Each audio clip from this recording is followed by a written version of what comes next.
আরে নাটক, এই নাটক যে শুরু করছে ওরা, ওটা আমি আগেই কোথাও কমেন্টে বলেছি যে ভেতর থেকে বলছে যে তুই কিছু লোক জোগাড় কর, লোক জোগাড় করে এরকম নিয়ে আয়, কি চাও, আমরা স্টুডেন্ট জনগণের কথা মতো ওরা যেটা দাবি করেছে আমরা দাবি পূরণ করেছি। ভাই, এই নাটক সেই জুলাইয়ের ইসে থেকে দেখে আসতেছি, জুলাই আন্দোলনের যেটাই হোক 5 আগস্টের থেকে দেখে আসতেছি একটার পর একটা নাটক। আর এই রাজনীতি আমার, মানে আমি রাজনীতির নাটক হোক যা কিছু হোক এত দেখা দেখেছি যে আমার পয়েন্টে পয়েন্টে মনে আছে।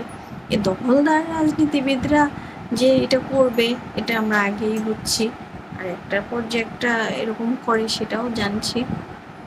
এবং আমি এটাও বলে রেখেছি যে ভিতর থেকে বসে লোক নিয়ে আমরা দাবি পূরণ করবো। কিছু আমরা জনগণের দাবি পূরণ করেছি।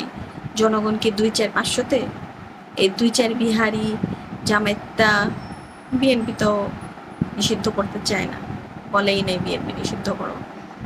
যাই হোক, যদি বিএনপিরাও কিছু থাকে, যেটাই হোক, এই কয়েকজনের দাবিতে তো নিষিদ্ধ হওয়া যায় না। বাংলাদেশে কত কোটি জনগণ, শুরু থেকে বলতেছে 16 কোটি জনগণ, 17 কোটি জনগণ, 18 কোটি জনগণ। বুঝলাম 18 কোটি জনগণ, 18 কোটি জনগণের মধ্যে আমিও একজন। আমি তো বলিনি যে আওয়ামী লীগকে নিষিদ্ধ করো, তোমরা 2, 4 জন 5 জন নিয়ে আওয়ামী লীগকে নিষিদ্ধ করো, একটা মিছিল তুইল্লা দিলা আর করে দিলা আওয়ামী লীগ নিষিদ্ধ। যে আওয়ামী লীগের কারণে বাংলাদেশটা তৈরি হয়েছে।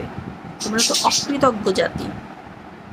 অকৃতজ্ঞ জাতি না হলে 16 ডিসেম্বর চলে গেল, কোনো বাংলাদেশের স্বাধীনতার কোনো দেখি নাই।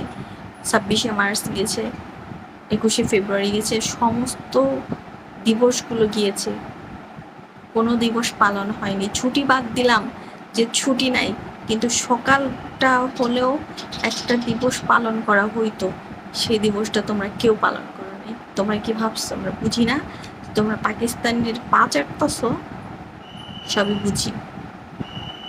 কিছু মূর্খ সূর্খ বাঙালি আছে, এগুলারে তোমরা 2, 4 পয়সা মারো, এরা 2, 4, 500 পয়সা খাইয়া সব ভুলা যায়, চিন্তাও করে না যে আগামীতে আমাদের ভবিষ্যৎ কি হবে। কিছু বলার নাই, তোমাদের মতো অকৃতজ্ঞ বাঙালি জাতি বন্ধুকে গালি দিতে পারে, তোমাদের আর কি বলবো। আরে তোমাদের কি বলবো, আমি তো আমার নিজের রিলেটিভদের সাথেই কথা বলি না, শুধুমাত্র তোমাদের মতো মানুষদের সাপোর্ট করে বলে। আমি ঘৃণা করি দখলদার, বেঈমান, প্রতারক, এদেরকে আমি ঘৃণা করি। অন্যের জিনিস মেরে খাও মানুষগুলো আমি একদমই চোখে দেখতে পাই না, ঘৃণা করি।